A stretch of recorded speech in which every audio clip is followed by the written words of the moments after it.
Good evening. आप देख रहे हैं पब्लिक ओपिनियन में हूं सलमा कौसर। नाजरीन, बिलाखिर ईरान ने इजराइल को जवाब दे ही डाला। सैकड़ों खुदकुश ड्रोन्स, बैलिस्टिक और क्रूज मिसाइलों के जरिए इजराइल के अहम अहदाफ को निशाना बनाया गया। इजराइल के मुताबिक 99% के करीब खतरात को फिजा में ही तबाह कर दिया गया है। मिसाइलों और ड्रोन्स को गिराने में उर्दन, बरतानिया और फ्रांस भी शामिल रहे। ईरान का कहना है कि उन्होंने कार्रवाई इजराइल के दमिश्क में किए गए हमले के जवाब के तौर पर की है और अब मामला खत्म हो चुका है। अगर अब इजराइल ने दोबारा कोई एडवेंचर किया तो पहले से भी ज्यादा शदीद जवाब दिया जाएगा। ईरानी वजीर खारजा के मुताबिक उनका कहना है कि हमने अमेरिका को बता दिया था इजराइल पर हमले महदूद होंगे। इसके अलावा इलाकाई पड़ोसियों को भी 72 घंटे पहले इजराइल पर हमले का बता दिया था। अमेरिकी सदर जो बाइडन ने कहा है कि वो इजराइल की किसी भी जवाबी कार्रवाई का हिस्सा नहीं बनेंगे, बल्कि G7 मुमालिक की मुशावरत से कोई भी सफारती जवाब दिया जाएगा। और दूसरी तरफ इजराइल की दरख्वास्त पर अक़वाम मुत्तहिदा की सिक्योरिटी काउंसिल का इजलास भी तलब कर लिया गया है। क्या गजा इजराइल से जन्म लेने वाला तनाज़ा पूरे खत्ते को अपनी लपेट में ले लेगा? ये जानते हैं आज अपने पैनल से। और दूसरे सेगमेंट में बात होगी पॉलिटिकल सिचुएशन की, हुकूमती परेशानियों के बारे में बात करेंगे। 8 फरवरी के इंतखाबात के बाद से लेकर हर गुजरता दिन हुकूमत के लिए नया चैलेंज लेकर आता है। मुस्लिम लीग नून की अंदरूनी चपकलिश और रहनुमाओं के इख्तलाफात, पीपल्स पार्टी की हुकूमत में मशरूत शमूलियत, हुकूमत का मामलात पर मुकम्मल कंट्रोल न होना, मुक़्तदरा के लोगों का अहम कलमदानों का संभालना, ऊपर से महंगाई और ख़राब माशी हालात जूं के तूं। और अब की ओपोजिशन ने भी हुकूमत को मुकम्मल बैकफुट पर धकेलने का प्लान बना लिया है। तकरीबन तमाम ओपोजिशन पार्टीज ही हुकूमत के खिलाफ कमर कस चुकी हैं। मौलाना फजलुर रहमान जो कभी PDM के रूह रमा थे, उनकी भी हुकूमत से कुछ बनती हुई नजर नहीं आ रही। ऐसे में अहम सवाल ये है कि जिस सियासी अफरा तफरी का खात्मा होने की उम्मीद इलेक्शन के बाद भी की जा रही थी, वो होता हुआ नजर नहीं आ रहा और लग रहा है कि मुस्लिम लीग नून हुकूमत लेकर बंद गली में दाखिल हो चुकी है। इसके अलावा आज जुल्फकार अली भुट्टो की बरसी के सिलसिले में पीपल्स पार्टी ने जलसा भी किया। इसमें होने वाली बातें कितनी इंपॉर्टेंट थी, उसके कुछ एलिमेंट्स पर भी बात करेंगे। और आखिरी सेगमेंट में बात होगी सऊदी वफ्द से मुतालिक, जो 16 अप्रैल को पाकिस्तान का दौरा करने वाला है।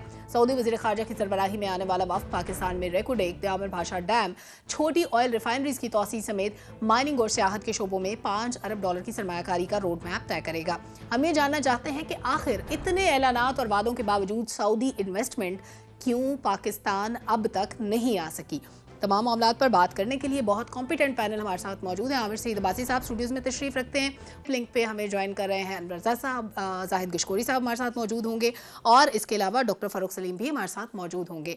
तो स्टूडियो से शुरू कर लेते हैं। आमिर सईद अब्बासी साहब, सबसे पहले तो ईरान इसराइल का मामला क्या रुख इख्तियार करने जा रहा है और क्या आपको ये सिलसिला रुकता हुआ नजर आ रहा है? क्योंकि एक तरफ गजा पर अटैक्स कर रहा था इसराइल और अभी ईरान ने जब से जवाबी कार्रवाई की है तो वो थोड़े से घबराए हुए नजर आ रहे हैं।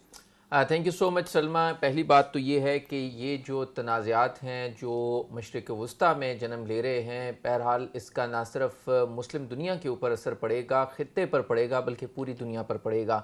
और क्योंकि इज़राइल के साथ जो लिंक्ड चीज़ें हैं उनका इम्पैक्ट न सिर्फ इन ताल्लुकात पर पड़ता है बल्कि बहुत से ममालिक की इकॉनमी के ऊपर भी पड़ता है। तेल की प्राइसेस बढ़ जाती हैं और इसके साथ साथ दीगर मसाइल भी आते हैं।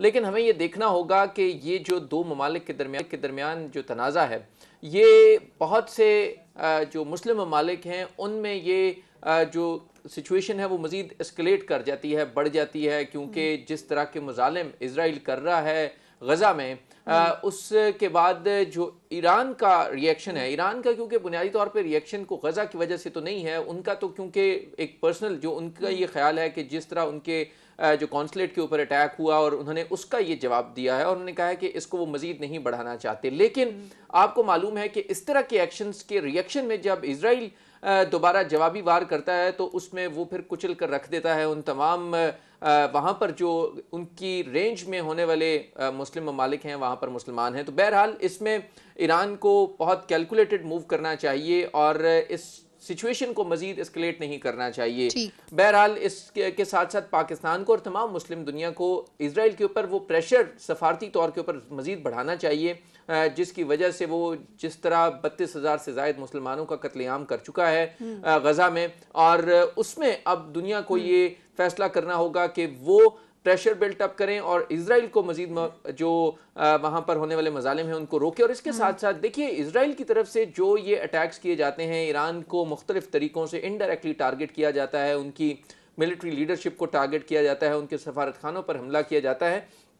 तो अब वक्त है कि दुनिया को ये रोकना होगा इजराइल को कि वो जिस तरह की स्टेट टेररिज्म गजा में करता है, फ़लस्तीन में करता है और उसके साथ साथ अब खित्ते में करना शुरू हो गया है, ये सिलसिला अब रुकना चाहिए, वरना मुस्लिम उम्मा को मिल बैठकर इस मामले के ऊपर एक वाज़ेह मौक़िफ़ के साथ जाना पड़ेगा, वरना ये जो सिचुएशन है ये मज़ीद ख़राबी की तरफ जाएगी और इसमें तमाम जो मुसलमान ममालिक हैं उनको एक पेज पर आना पड़ेगा, वरना ये हालात जो है ये मजीद खराबी की तरफ जाएंगे। इस मसले का हल बातचीत से मुमकिन है। बिल्कुल ठीक है डॉक्टर साहब, क्या आपको खत्ते में एक बड़ी जंग की तरफ मामला जाते हुए दिखाई दे रहे हैं, ये सेटल हो जाएंगे with passage of time?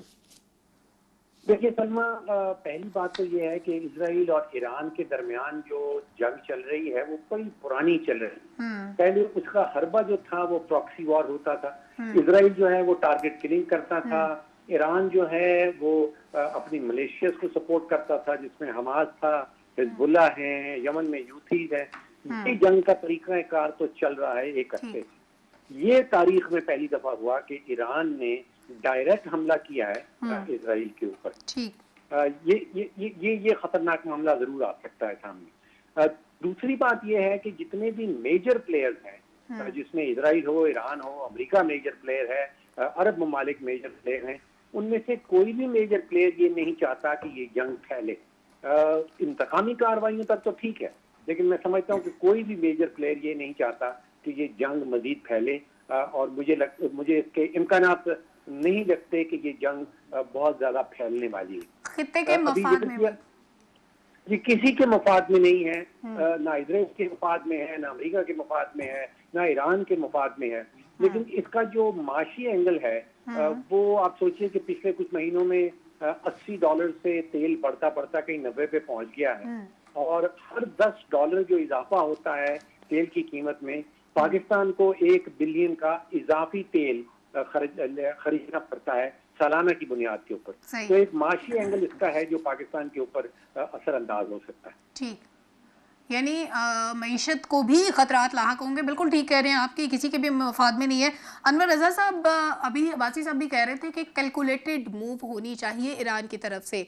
Don't you think कि ये अप्रोप्रिएट आंसर था, क्योंकि पाकिस्तान के साथ भी जो उन्होंने मतलब ईरान की तरफ से जो किया गया उसका हमने बड़ा मुनासिब जवाब दिया था, और अभी ईरान के साथ खुद जब ये हुआ तो आई गेस उन्होंने भी बिल्कुल सेम मैनर में बड़ा कैलकुलेटेड मूव किया और जवाब दिया इसका, क्योंकि इससे कम या इससे ज्यादा दोनों चीजें उनकी अपनी सालमियत के लिए प्रॉब्लमैटिक हो सकती थी। सलमा, ईरान और इस्राइल के तनाज़े से पाकिस्तान में जो भारतीय हमला है ईरानी, मेरी अभी उनसे बात हुई थी तो उन्होंने मुझे बताया, पूरी डिटेल बताई कि ये हमला क्यों करना पड़ा। उन्होंने कहा हमने ये जवाबी कार्रवाई की है दमिश्क और बहुत सारे ऐसी जगहों पर। इसराइल ने पहले जो सफारती हमला था, फौजी तनसीबात थी ईरान की, उन पर अटैक किया, और उन्होंने कहा कि ये उन्होंने सफारती जो डिप्लोमेट्स नॉर्म्स थे उनकी खिलाफ वर्जी की। इस हवाले से जो वज़ीर ख़ारजा है ईरानी, उन्होंने जो इलाकाई ममालिक के वज़ीर ख़ारजा उनसे मुलाकातें भी की, उन्होंने बताया था कि इसराइल की जानिब से ये अटैक्स किए जा रहे हैं और ईरान इस पर जवाबी कार्रवाई करेगा। ये उन्होंने पहले 72 घंटे पहले जो विजिट किए थे, उस विजिट में वज़ीर ख़ारजा ईरान के जो है उन्होंने तमाम अपने इस्लामी ममालिक को आगाह किया था। उन्होंने बताया था कि आपको इस मामले में कम से कम इसराइल पर और अमेरिका पर यह बावर करवाना चाहिए कि वो किसी भी मुल्क की सालमियत इस तरह वायलेट नहीं कर सकता। ईरान एक सॉवरेन मुल्क है, अगर उस पर पाबंदियां भी हैं, लेकिन इसका मतलब ये नहीं कि इसराइल जब चाहे वो ये समझते हैं, उनका ये कहना है कि इसराइल ये समझता है कि हमास और दीगर जो कार्रवाइयां उनके खिलाफ हो रही हैं, जो इसराइल गजा के खिलाफ कर रहा है, उसमें जो कामयाबी अभी तक हासिल नहीं कर पा रहे और जो सर जंग जारी है, इस पर उनका कहना है कि इसराइल ये समझता है कि ईरान इसमें इन्वॉल्व है और ईरान ये सब कुछ करवा रहा है। लेकिन ईरान का ये कहना है कि उनकी तरफ से इस तरह का कोई वाकया, उसका कोई ठोस शवाहिद नहीं। लेकिन अगर ईरान पर इस तरह उनके डिप्लोमेट्स पर और उनकी फौजी तनसीबात पर हमला किया जाएगा, तो हमने हमले से पहले अमेरिका को भी ये बावर करवाया था कि ईरान उस पर अटैक करेगा। ईरान का कहना यह है कि उन्होंने ये जवाबी कार्रवाई की है और उनकी तरफ से ये अब जवाबी कार्रवाई मुकम्मल हो चुकी है। अगर इसके बाद इसराइल या कोई भी दीगर मुल्क उसका साथ देगा, तो ईरान ने ये वाज़ेह तौर पर कहा है कि फिर वो इसराइल पर भरपूर तरीके से अटैक करेगा। इसलिए इस जवाबी कार्रवाई के आपको कोई आफ्टर इफेक्ट्स नजर नहीं आ रहे?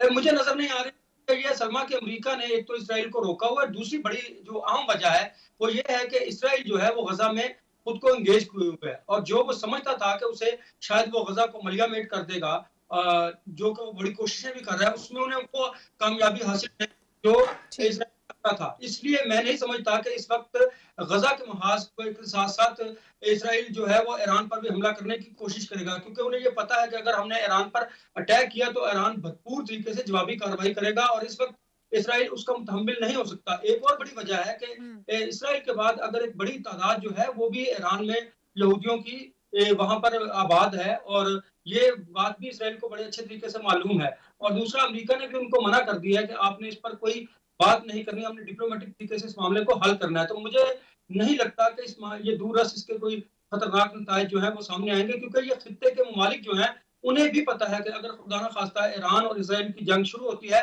तो इससे ना सिर्फ खित्ते के ममालिक डिस्टर्ब होंगे बल्कि पूरी दुनिया को इसका नुकसान होगा और स्पेशली अमेरिका को इसका नुकसान होगा। अमेरिका नहीं चाहता इस वक्त कि ईरान और इसराइल का तनाज़ा जो है वो तवालत इख्तियार करे। बिल्कुल ठीक है। अमीन, छोटी सी ब्रेक की तरफ बढ़ना है अनवर रज़ा साहब, उसके बाद जब वापस आते हैं तो मैं आज गड़ी खुदा बख्श में जो बिलावल भुट्टो खिताब कर रहे हैं, बड़ी जानदार और बड़ी मुश्किल बातें वो कर रहे हैं और उनके वालिद साहब भी वहाँ पर मौजूद हैं, सदर आसिफ अली ज़रदारी साहब, वो भी एक्सपेक्टेड है कि खिताब करेंगे और उनके खिताब के जो निकात होंगे वो भी बड़े अहम होंगे, क्योंकि इस वक्त जो गवर्नमेंट है जिसका पीपल्स पार्टी भी हिस्सा तो है लेकिन वजारतें लेने से उन्होंने इनकार कर दिया था, उस कोलिशन गवर्नमेंट के अंदर जो एक रिफ्ट चल रही है, रिफ्ट का तासुर है और फिर कलेक्टिवली अगर गवर्नमेंट को आने वाले मसाइल देखें तो उसमें भी कई सवालात मौजूद हैं। तमाम सवालों का जवाब ढूंढने की कोशिश करेंगे। ब्रेक के बाद हमारे साथ रहिए।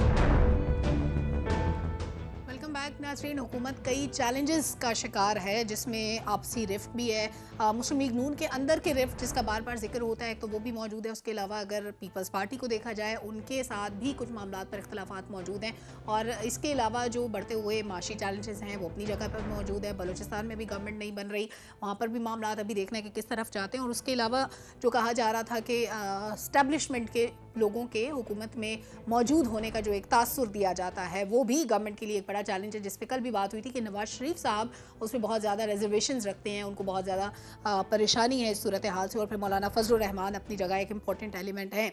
लेकिन आज बिलावल भुट्टो गड़ी खुदा बख्श में जो बातें कर रहे हैं अनवर रज़ा साहब, वो मुझे समझ में नहीं आई। अगर आप मुझे और ऑडियंस को भी समझा सके। वो कहते हैं कि 45 साल के बाद भी कब्र के अंदर से जुल्फ़िकार अली भुट्टो हुकूमतें बना रहे हैं और गिरा रहे हैं। इस बात का मतलब क्या है? मतलब वो ये कहना चाह रहे हैं कि पीपल्स पार्टी की पोजीशंस पे है, वही गवर्नमेंट्स बनाती है और वही गिराती है। बिल्कुल सलमा, उनका कहने का है कि पाकिस्तान पीपल्स पार्टी है वही हुकूमत बनाती है। आप देखें ना कि इस हुकूमत में ये जो कमजोर हुकूमत है इसका वो हिस्सा नहीं, लेकिन जो आप आईनी पोस्टें हैं, आईनी ओहदे हैं, उस पर आप देखें कि पाकिस्तान पीपल्स पार्टी मौजूद है। अब वो इस हुकूमत का हिस्सा है भी और नहीं भी। दूसरी बड़ी इंपॉर्टेंट बात यह है कि ये बात दुरुस्त है कि पाकिस्तान मुस्लिम लीग नून के अंदर रिफ्ट्स मौजूद हैं। आप देखें कि आम इंतखाबात में नवाज शरीफ के जो करीबी साथी थे, जो इलेक्शन से पहले बयानियां बनाने की कोशिश किया करते थे और प्रेस कॉन्फ्रेंस में वादे तौर पर इस्टेब्लिशमेंट को ललकारा करते थे, आज देखिए कि वो कहां पर मौजूद है। अगर दूसरी तरफ आप देखें तो शहबाज शरीफ और उनकी पूरी टीम आज भी इस्टेब्लिशमेंट के करीब है। ये बात नवाज शरीफ साहब को भी पता है और ये बात नोट कीजिएगा कि नवाज शरीफ साहब को अगर मौका मिला तो डेफिनेटली स्कोर सेटल करेंगे इस्टेब्लिशमेंट से भी और अपने भाई से भी, क्योंकि उन्हें मौका नहीं मिल पा रहा और वो बिल्कुल बेबस हैं, इसलिए वो इस तरह की गुफ्तगू करते हैं। और अगर आपको याद हो, 2 रोज पहले उन्होंने एक इंपॉर्टेंट बयान दिया था, गो कि ये बयान गवर्नमेंट को देना चाहिए था कि अवाम को रिलीफ देना उनकी बड़ी अहम प्रायोरिटी है। और ये डेफिनेटली ये वो पल्स है, वो बातें हैं कि जो अवाम को अट्रैक्ट करती हैं। अगर आप अवाम को रिलीफ देंगे तो फिर आप आगे बढ़ सकेंगे। एक और इंटरेस्टिंग बात ये है सलमा कि इस दफा तो शहबाज शरीफ और एस्टेब्लिशमेंट चाहते हैं कि ये हुकूमत आगे बढ़े, लेकिन जो पॉलिटिकल फोर्सेस हैं उनमें पाकिस्तान पीपल्स पार्टी है, नवाज शरीफ साहब हैं, इवन मौलाना फजल रहमान साहब और दीगर जो सियासी कुव्वतें हैं वो ये इसमें पीटीआई भी शामिल है, और ये नहीं चाहते कि ये सिस्टम आगे बढ़ सके। अब देखिए तमाम पॉलिटिकल फोर्सेस जो हैं और नून के अंदर से भी ये आवाजें हैं कि इस सिस्टम को आगे नहीं चलना चाहिए, लेकिन एस्टेब्लिशमेंट और गवर्नमेंट चाहती है कि ये सिस्टम आगे बढ़ सके। इसीलिए तमाम जो सियासी कुव्वतें हैं आप देखें वो आइन की बालादस्ती के लिए अब इकट्ठे होने की कोशिश भी कर रहे हैं। उनका मकसद ये है कि इस हुकूमत को ज्यादा से ज्यादा कमजोर किया जाए और पानी पीटीआई को जेल से बाहर निकालना ये अदालतों का काम है। देखेंगे उस पर भी प्रेशर हुकूमतों पर डाला जाएगा, लेकिन ये ऐसा ही तासुर दिया जा रहा है जिस तरह अगर आपको याद होगा कि नवाज शरीफ के आखिरी अदवार में था जब वो बाहर जाने से पहले इस तरह की गुफ्तगू किया करते थे। तो लगता यह है कि पाकिस्तान पीपल्स पार्टी जो है वो बिल्कुल ये चाहती है कि वो तो खुद तो एंजॉय करे होते हैं, लेकिन पाकिस्तान मुस्लिम लीग नून जो है उसको उन्होंने कमजोर करके रख दिया। कुछ उनकी अपनी पॉलिसीज हैं और कुछ पाकिस्तान पीपल्स पार्टी की सियासी हिकमत अमली की वजह से मुस्लिम लीग नून जो है वो खासी अंदरूनी तौर पर कमजोर हो रही है, हो चुकी भी है। इसलिए अब ये कोशिशें की जा रही है और ये वाज़ेह पैगाम भी दिया जा रहा है। और एक और बात, बिलावल भुट्टो जरदारी साहब जो है शायद ये बातें हुकूमत के अंदर बैठकर या फिर आप सेनेट के अंदर बैठकर या कौमी असेंबली में बैठकर तो नहीं कर सकते, लेकिन दिल की बातें आप जलसे में तो कर सकते हैं। लिहाजा ये उनकी जो दिल की बातें हैं जो वो गवर्नमेंट के अंदर या सेनेट या कौमी असेंबली के अंदर या किसी भी फोरम पर बैठकर नहीं कर सकते, वो गड़ी खुदा बख्श में आसानी से कह सकते हैं। बिल्कुल ठीक है। अच्छा, गड़ी खुदा बख्श में जो बातें हो रही हैं ना, उसमें एक चीज़ आमिर सईद अब्बासी साहब मैंने बड़ी इंजॉय की है। आई एंजॉयड आसिफ अली जरदारी साहब प्रेजेंस। वो जिस तरह अपने एक स्टाइल पे आकर फ्लाइंग किसेस कर रहे हैं और बड़े जोशीले अंदाज के अंदर वो स्टेज के ऊपर आए हैं। अब बातें तो जो भी करेंगे उनकी बॉडी लैंग्वेज बता रही है ही इज़ वेरी हैप्पी। उनको कोई मसला नहीं है सिस्टम से या पार्टी की कैपेसिटी में भी उनके लिए कोई मसाइल नहीं है, कोई चैलेंजेस नहीं है। असल चैलेंजेस इस वक्त नज़र आ रहे हैं नून लीग के लिए। क्या पीपल्स पार्टी भी गवर्नमेंट के साथ बैठ के टफ टाइम देने वाली है नून लीग को, या गवर्नमेंट का हिस्सा होते हुए भी सबसे बड़ा चैलेंज नून लीग के लिए ये होगी? देखिए, पाकिस्तान पीपल्स पार्टी जो है ना वो बहुत स्मार्टली पे करती है, लेकिन सबसे पहले तो मैं उस पर बात करना चाहूँगा जो बिलावल भुट्टो जरदारी कह रहे हैं कि 45 साल बाद जुल्फ़िकार अली भुट्टो कब्र से हुकूमतें बना और गिरा रहे हैं। सो मुझे नहीं लगता कि 8 पीएनए का जिक्र भी कर रहे हैं, पाकिस्तान नेशनल अलायंस जो बना था। सो मुझे नहीं लगता कि ऐसी बात है, क्योंकि ना तो 8 फरवरी के इंतखाबात में जुल्फ़िकार अली भुट्टो साहब ने ये जो 50 नशिस्तें थी पीपल्स पार्टी की उनको 100 करवा दिया बाद में मखसूस और बाकी शामिल करवा के, और ना ही जो 16 साल की गवर्नेंस है उसके ऊपर बात करते हैं जुल्फ़िकार अली भुट्टो साहब की पार्टी के लोग के 16 साल से पीपल्स पार्टी सिंध में हुकूमत कर रही है और आज भी वहाँ पर कच्चे के इलाके में डाकू हैं। कच्चे के इलाके में वहाँ पर कोई अगर अगवा कर लिया जाए तो उसको छुड़वाने के लिए वहाँ पुलिस को मुज़ाकरात करने पड़ते हैं। लेकिन कच्चे का इलाका सिर्फ सिंध को तो नहीं लगता ना? नहीं, देखें ना, कच्चे का इलाका पंजाब में भी लगता है, लेकिन जो बुरी सूरत हाल सिंध के अंदर है वो यहाँ पर नहीं है। पंजाब में भी ऐसी है, वर्स्ट कंडीशन है और एक ही पार्टी की हुकूमत है। चलें, यहाँ पर तो आप ये कह सकते हैं कि जनाब नून लीग कहे कि 10 साल हमें मिले और जनाब 5 साल बुज़दार साहब खा गए और वो अगर हमें मिल जाते तो हम तकदीर बदल देते। चलें, उनकी बात फिर कुछ समझ आती है। 16 साल से एक हुकूमत है सूबे में और वो कह रही है, मैं वज़ीर-ए-आला सिंध को सुन रहा था, उन्होंने कहा कि ये हमें भी समझ नहीं आ रही कि इनके पास इतना जदीद असलहा कैसे आया, तो फिर ये किसको समझ आएगी कि उनके पास जदीद असलहा कैसे आ रहा है। सो पीपल्स पार्टी हुकूमत में भी है और रवैया उनका ऐसा है जैसे उनका हुकूमत से कोई लेना देना नहीं है और वो सारी पर्क्स प्रिविलेजेस एंजॉय कर रहे हैं, सारे आईनी ओहदे एंजॉय कर रहे हैं, और जब रिस्पॉन्सिबिलिटी की बात आती है, अकाउंटेबिलिटी की बात आती है, तो वो अपोजिशन का रवैया इख्तियार कर लेते हैं। वो कहते हैं जी हमें तो नहीं पता, ये तो हुकूमत से पूछें। ये और देखें भी पिछले दिनों कुछ बिल्स में ऐसा भी हुआ है कि अपोज भी कर रहे थे लेकिन उसके हक में वोट भी कर रहे थे। बिल्कुल ऐसे ही है। अब पीआईए की निचकारी का मामला है, वो कहते हैं नहीं होनी चाहिए, लेकिन साथ में वो हुकूमत कर रही है और वो कह रहे हैं बिल्कुल आप इसको खींच के रखें। सो ये सारी बातें हैं। और सबसे इंपॉर्टेंट बात कि क्या जुल्फ़िकार अली भुट्टो 45 साल के बाद ये कब्र से ये जो है वो हुकूमत चला और गिरा रहे हैं, और क्या वो फैसल वाडा को सेनेटर बना रहे हैं? ये वो सवाल हैं जिनका पीपल्स पार्टी जवाब क्यों नहीं देती कि क्या जुल्फ़िकार अली भुट्टो की पार्टी फैसल वाडा को सेनेटर बनवाएगी और उनको वोट देगी? ये वो सवाल हैं। और फिर 16 साल से उनकी हुकूमत है सिंध में और वहाँ पर जो गवर्नेंस के हालात हैं, लिहाजा ये सारी तकारीर के लिए तो बहुत अच्छा है, लेकिन इन सवालों के जवाब भी पाकिस्तान पीपल्स पार्टी को देने पड़ेंगे कि 16 साल से वो सिंध में उन्होंने क्या डिलीवर किया, क्यों कच्चे के इलाके में आज भी डाकू वहाँ पर राज करते हैं, क्यों वज़ीर-ए-आला सिंध ये कहते हैं कि वहाँ पर उनके पास बड़ा जदीद असलहा है, हम कोशिश करते हैं लेकिन उनको पकड़ नहीं सकते। कुछ लोग उनकी हुकूमत के कहते हैं कि हमें उनसे बैठ के बात करनी पड़ेगी। सो ये वो सारे सवाल हैं कि क्या पीपल्स पार्टी इन सारे ओहदों को तो इंजॉय करती है, लेकिन जब रिस्पॉन्सिबिलिटी की और एहतसाब की बात आती है और जवाबदेही की बात आती है तो वो कहते हैं कि सिस्टम में बड़े मसाइल हैं और सिस्टम हमें ये नहीं चलने दे रहा। सो लिहाजा ये विद तमाम पर्क्स प्रिविलेजेस और तमाम ओहदों के साथ साथ आपकी रिस्पॉन्सिबिलिटी भी है, आप काबिल एहतसाब भी हैं और आप जवाबदेह भी हैं कि आपने ये सारे काम किए और आपने कैसे जुल्फ़िकार अली भुट्टो की शहादत के 45 साल के बाद फैसल वाडा साहब को सेंटर बनवा दिया। तो इस बात का भी जवाब पीपल्स पार्टी को देना चाहिए इन्हीं जलसों में। बिल्कुल ठीक है। वैसे अनवर रज़ा साहब ये इलेक्शन वाली बात पे आपसे ज़रूर लड़ते हैं, अगर वो स्टूडियो में होते भी शुक्र करेंगे, वो दूर है, इस बात पे झगड़ा नहीं हुआ। डॉक्टर साहब, क्या आपको गवर्नमेंट के लिए कोई सीरियस थ्रेट नजर आ रहा है? देखिए, एक तफरीक कर लें खतरा और चैलेंजेस के दरमियान। ठीक। सियासी खतरा मैं समझता हूँ कि किसी किस्म का नहीं है हुकूमत को, और उसकी वजह यह है कि जितनी भी बड़ी जमातें हैं, चाहे वो पीटीआई हो, नवाज लीग हो, पीपल्स पार्टी हो, वो कहीं ना कहीं हुकूमत में है, उनका स्टेक है, चाहे वो सूबे में हो या विफाक में हो। तो सियासी खतरा तो मैं समझता हूँ कि किसी किस्म का नहीं है। चैलेंजेस जरूर हैं, माशी एतबार से खतरा सामने आ सकता है। माशी एतबार में माशी हवाले से अच्छी खबर भी है और बुरी खबर भी है। बुरी खबर यह है कि महंगाई कंट्रोल में नहीं आ रही। महंगाई की शरह कदरे कम हुई है, लेकिन वो कंट्रोल में नहीं आ रही। देखिए, प्याज की कीमत में कोई 100% इजाफा हुआ है पिछले साल भर में, ये हुकूमत बता रही है। टमाटर 35% साल भर में बढ़ गया। जो अच्छी खबर है वो IMF के हवाले से है कि हुकूमत ने स्टैंड बाय एग्रीमेंट जो है उसको कंप्लीट कर लिया, और एक नया प्रोग्राम जो है उसके मिलने के इम्कानात बड़े रोशन हैं। तो खतरा मैं नहीं समझता हूँ कि किसी किस्म का सियासी खतरा जो कोalition गवर्नमेंट है उसको किसी तरफ से है। माशी चैलेंजेस जरूर हैं, और सियासी मैदान में शोर गोगा ज्यादा है, खतरा नहीं है। बिल्कुल ठीक है, यानी हम इसको खतरा नहीं कह सकते, लेकिन थोड़ी सी चैलेंजिंग सिचुएशन है, और खास तौर पर माशी फ्रंट पे। एक छोटा सा ब्रेक लेते हैं, ब्रेक से जब वापस आएंगे तो उस इन्वेस्टमेंट की बात करेंगे जिसके ऐलानात तो बहुत बार हुए लेकिन वो आए नहीं। हमारे साथ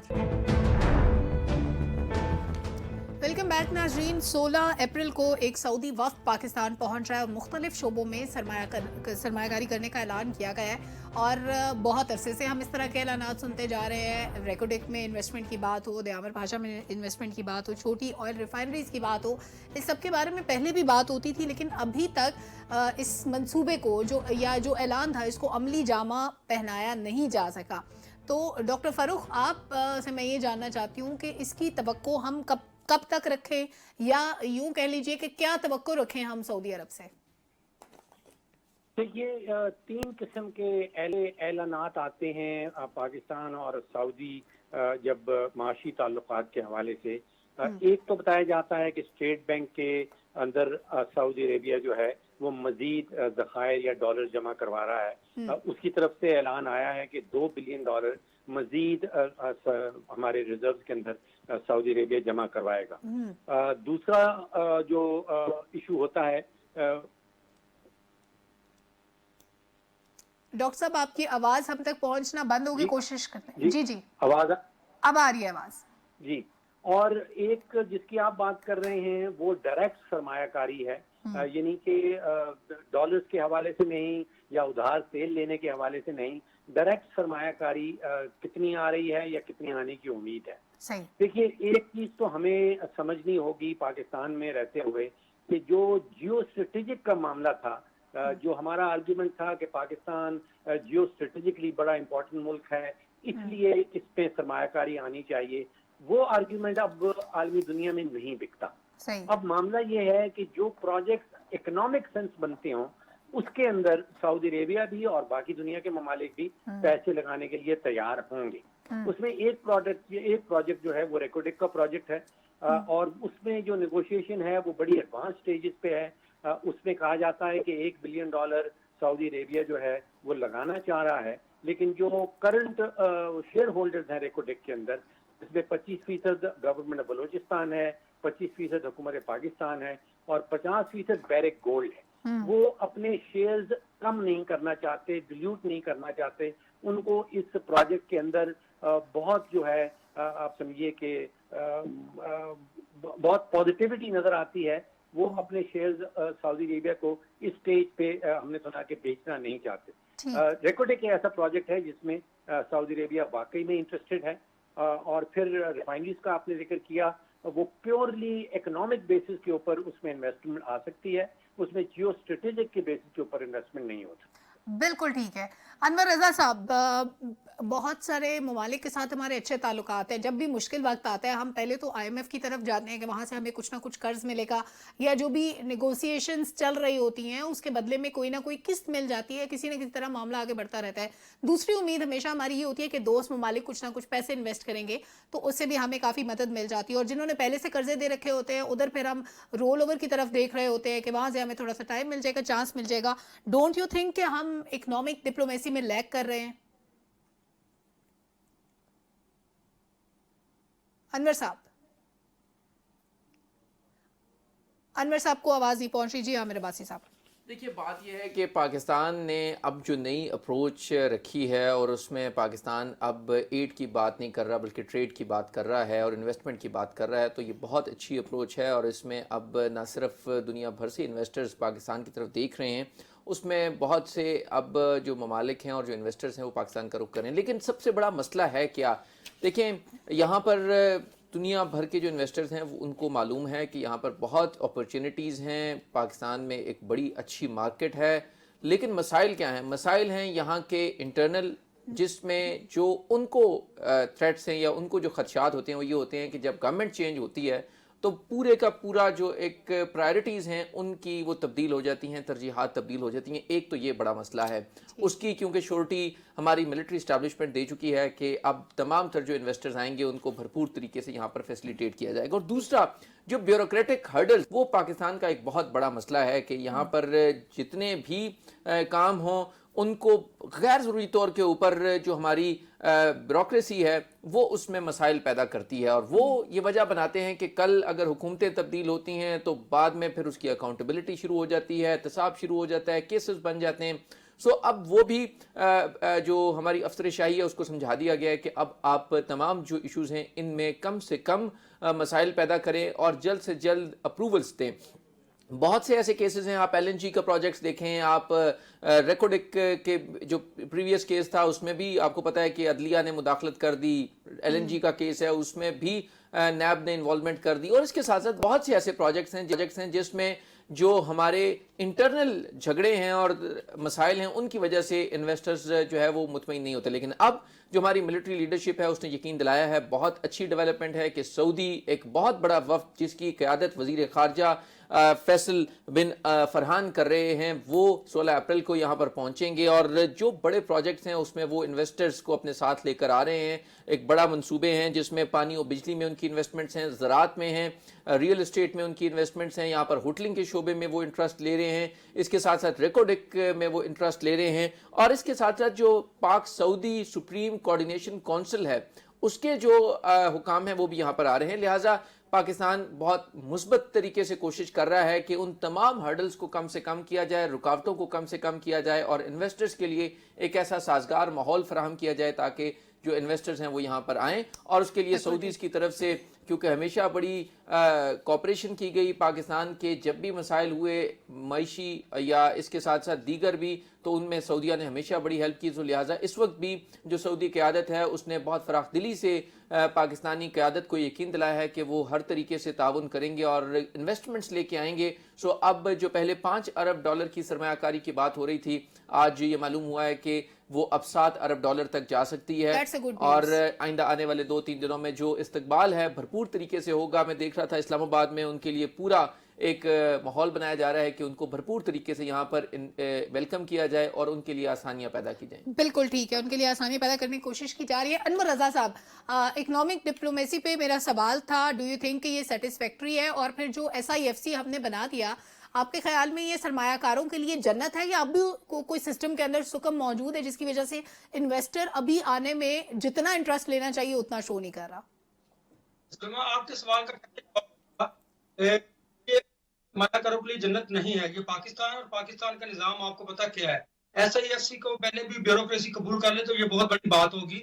और अगर आप बात करें सऊदी अरेबिया के वक्त की, तो ये देखिए ब्रादर इस्लामी मुल्क ने हमेशा जब भी पाकिस्तान पर कोई मुश्किल वक्त आया तो उन्होंने बड़ी फरागदिली का मुजाहरा किया। पाकिस्तान में ना सिर्फ इन्वेस्टमेंट की है बल्कि पाकिस्तान के सफारती ताल्लुकात को बेहतर करने के लिए सऊदी अरब ने अपना किरदार भी अदा किया है। यही वजह है कि पाकिस्तान सऊदी अरब अपनी दोस्ती को बड़ा मुकाम भी देता है। और अगर आप देखें कि ये जिस तरह हमारे दोस्त बता रहे हैं कि ये 5 अरब से बढ़ भी सकती है सरमायाकारी, डेफिनेटली इससे ज्यादा भी होगी। आप सऊदी अरब और चीन की बात करें, आप हमेशा उन्होंने पाकिस्तान को मुश्किल वक्त में कंधा दिया है और यही वजह है कि अब उनके दौरे के आने की खबर से ही आपकी स्टॉक एक्सचेंज जो है उसमें बेहतरी भी आएगी, सरमायाकारों को एतमाद भी हासिल होगा। दूसरी बात SIFC की, चूंकि उसको अपना एस्टेब्लिशमें और जो सियासी हुकूमत है वो देख रही है, इसलिए मैं ये समझता हूँ कि सरमायाकारों को, जो सरमायाकार थे उनको जो पहले मुश्किलात हुआ करती थी उसमें कुछ ना किसी हद तक कमी जरूर आएगी। उनके लिए जन्नत नहीं होगी क्योंकि यहाँ पर वन विंडो ऑपरेशन करने की सलमा बात की गई थी सरमायाकारी के हवाले से, वो अनफॉर्चुनेटली कामयाब नहीं हो सका और सुर्ख फीते की नजर हो गया।